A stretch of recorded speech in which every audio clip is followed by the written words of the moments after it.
Thank you. Hello. This is it's a hard thing to pick. Your favorite book is like asking you to pick your favorite movie or your favorite child. Something, I mean, you think, well, give me a category at least, but... So I batted a few around, and then I thought I'd go with something that I always come back to. I think you'll know what it is once I get into it. But he was early at the office next morning. Oh, he was early there. If he could only be there first and catch Bob Cratchit coming late. That was the thing he had set his heart upon. And he did it. Yes, he did. The clock struck 9. No Bob. 1:15. No Bob. He was full 18 minutes and a half behind his time. Scrooge sat with his door wide open that he might see him come into the tank. His hat was off before he opened the door. His comforter, too. He was on his stool in a jiffy, driving away with his pen as if he were trying to overtake 9 o'clock. "Hello!"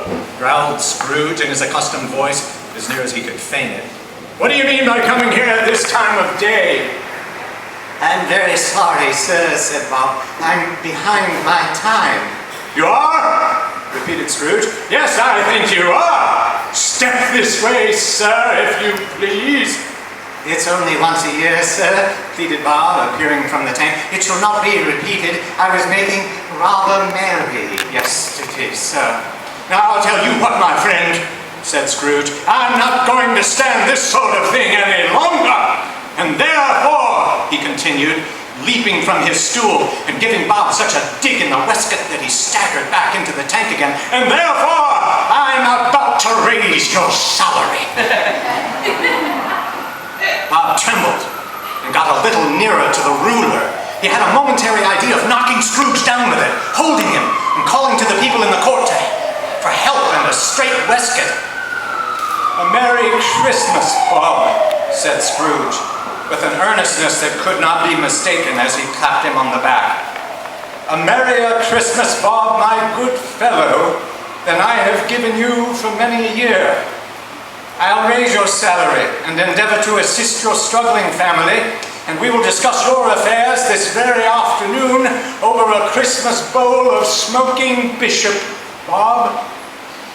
Now make up the fires and buy another coal scuttle before you dot another I, Bob Cratchit." Scrooge was better than his word. He did it all and infinitely more.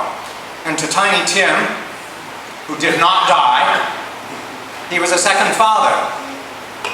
He became as good a friend, as good a master, and as good a man as the good old city knew, or any other good old city, town, or borough in the good old world.